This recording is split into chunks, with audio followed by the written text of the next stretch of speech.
dikkati na ñaan géeg yëg-yëg gi ni ki tey benn la stade yéen kaay naan maan mooy qualifié ni ki tey ci ngoon record yéen kaay naan kon gisuñu lenn lu dul qualification bi tribune sport naan kon en tout cas tey ñaari kuy nañ bokk mbalka ñaari gaynde daal di jàkkaarloo daal di daje yéen kaay sport des médias bi naan kon ku ne ci ñaari gaynde yi dina jéem a marqué territoire am ku ci nekk it bëgg gagné qualifié waaye tam wane ni fii maa fii buur ni fi faax le quotidien naan kon ñaari gaynde yu xiifante daje nan waay Sud Quotidien naan kon choc des lions tey laas naan kon duel des lions kay l'observateur naan kon en tout cas ndam lu rëy la ñu bëgg le soleil yéen kaay naan kon te Sénégal pare na ngir def ko Dakar Times naan kon yomb na attaqué koñe gagné bés bi le jour naan kon songu daan diggante Rigobert ak gayndeem bi kun ca jot jël l'observateur naan kon diggante Sénégal ak Cameroun tey ci ngoon la 17h bu jotee ñuy xaar Sadio Mané yeewu niki tey ñaari gardien yi àddina daanaka gën a tudd Onana ak Mendy wala jàkkaarloo diggante Lamine Camara mi yaakaar samp ci moom akub jaune yéeni kaay Futurs Médias bi nan man diggante Sénégal ak Cameroun fàttaliku leen Annaba 90 but bi gën a rëy ci carrière Mamadou Diallo diggante Sénégal ak Cameroun fàttaliku leen ci Dakar 92 xeex bu metti ba kurpañanta yi di dalee fu ne diggante Sénégal ak Cameroun fàttaliku leen ci Bamako 2002 Metsu ak daw fi taw yi nga xam ne ña waroon dóor penalty bi def nañ ko diggante Sénégal ak Cameroun yéeni kaay bi nan man fàttaliku leen ca jëfu Xaadim Njaay ba fii ci Ndakaaru waaye tam fàttaliku leen ci jooyub Sadio Mané ca Franceville Le Soleil yéene kaay naan kon tey sunu gaynde yi pare nan de Aliou Cissé ni ki démb ci tàggatu gi wane na ko ñuy xaar nag ndam loo xam ne Sénégal gépp ngi toogandoo di ko xaar ngir qualification bi Tribune Sport naan kon Côte d'Ivoire mi woote ndaje ma ñàkk na ni ki démb diggam ak Nigéria Égypte daal di témboo ak Ghana Guinée équatoriale jege quart de finale yi ndax ndam lu rëy 4-2 bi nga xam ne am na ko démb ci Guinée Bissau yéene kaay sport des médias bi naan man kan baa ngay rëkk ca Côte d'Ivoire Tribune naan kon politique baa ngi rëkkit fii ci réew mi ñu war a jëm ñun Sénégal fii ak lu matul daanaka ñaari weer ci élection présidentielle boo xam ne bankub loxo daal dana ca bari wala ndax sénégalais yi ci boppam ñoo dem ba mel ni ñu jéppi nag fi mu ne politiciens yi yéen kaay bi naan man ay tension politique yoo xam ne daal dinay bari ci réew mi jokkoor maa jokkoor leer tamante xasante waxante lu ñaaw diw moo ma def diw deful dañu koo piégé wuñ ko coow li mel ni tulleeg maale ci réew mi jàmm jeex ci réew mi lépp nag wàllu politique daal di koy waral lii nag mën naa tax sénégalais yi ci boppam bu su wot ba ñu toog daal di xam le ni politiciens yi jaralul leen dara te gis nga toog googee mënee naa firndeel ne démocratie ñàkk na ci réewum Sénégal Tribune naan man beneen njàngata ngi di ndax coow li mooy élection yoo xam ne fas nañ ci soobu élection yoo xam ne dara yombul lépp ngi jaxasoo laaj ba samp kay mooy ndax élection dina am du am L'Enquête Quotidien naan man loolu de fi mu toll nii moo xaajal opposition bi bennum xaaja nga naan na am beneen xaaj naan nañu xaar ba jant fenk bés neex ndax fi mu ne ni mu jaxasoowee ndii doy na waar Maodo Malick Mbaye ci l'Observateur naan téemalee naa jubóole kaay leen ma taxawal comité ad hoc boo xam ne riigu waxtaan lay daal di sabab diggante opposition bi nguur gi ñu daal di toog xool pexe bi gën ci élection présidentielle bi ñu dem ko ndax nag fi mu toll nii mbir yi daal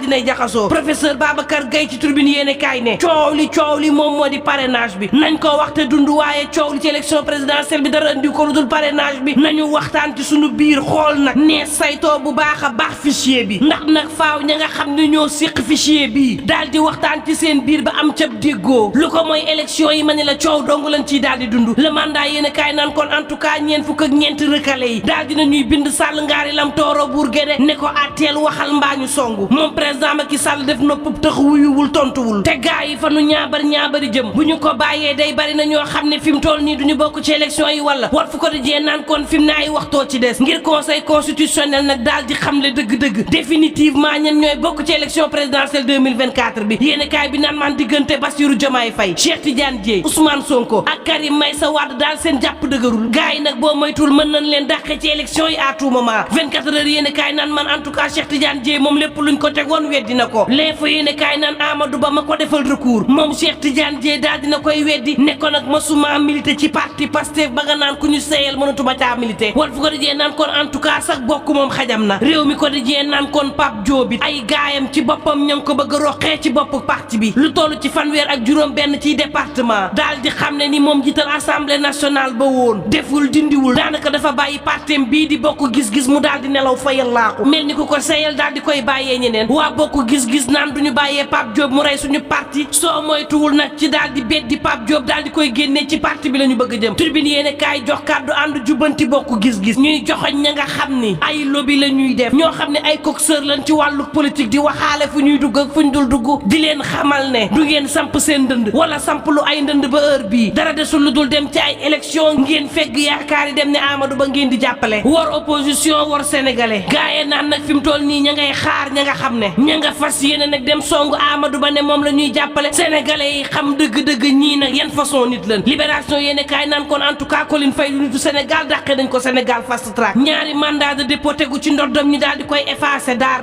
ministère de l'intérieur génne arrêté daar fukki fan ak juróom-ñaar ci weeru novembre lañ ko jàpp génnee nañ ko ndànk ca kaso ba transféré ko di ay agent AIBD daal di koy escorté dugal ko ci roppalaan sànni Paris ay avocat yi nga xam ne ñoo nekk ci Sénégal sax yëgunu woon ne génn na réew mi ba ñu koy jàpp moom Corinne ñu ko jàppandooloon El Hadji Baro Malang Mané Ibrahima Manga Ousmane Tamba ak Benoît Sambou ñoom ñëpp ñi ngi ci kaso moom dem na ñibbi 24 heures yéeni kaay naan man boobu ca diwaanu Kolda ci bassin bu Anambé ña nga xam ne ñoo fay bay ceeb day daal dina ñuy mer ba futu ndax jàpp na ne ñi ngi dund jafe-jafe waxtu woowu chauffeur taxi yi nga xam ne war a doon am toogaanu ñaxtu dañ leen ko aaye ñu doon ñaxtu agression yi nga xam ne ñoo ngi koy dund fitna yi nga xam ni moto yi ak woto particulier yi ñi ngi leen koy teg ci jël seeni client Walf ko dañee naan kon Sénégal ci boppam a bari fitna lu toll ci juróom-ñeenti téeméeri junni ci doomu aadama daal dinañ leen di dalal ci maison de justice yi ñuy kalaamanteeg teesante waxtu woowu Vox Populi daal di may xamal ne Sénégal gannaaw ab saytu gu ñu def gis nañ ni mooy juróomi réew Afrique boo xam ne moo ëpp li mu tëj ay taskatu xibaar gannaaw Érythrée Égypte Éthiopie ak Cameroun gis nañ ni Sénégal moo ca topp ci réew yoo xam ne bari na lu muy tëj taskatu xibaar fi mu ne juróomi taskatu xibaar ñi ngi ci kaso bi ñaar ñi ay soxna lañu ñaarañ ca Sénégal ñaar ca Éthiopie ñaar ci Burundi ak lu mën a mbokk yi ñuy ñaan jàmm te yendoog jàmm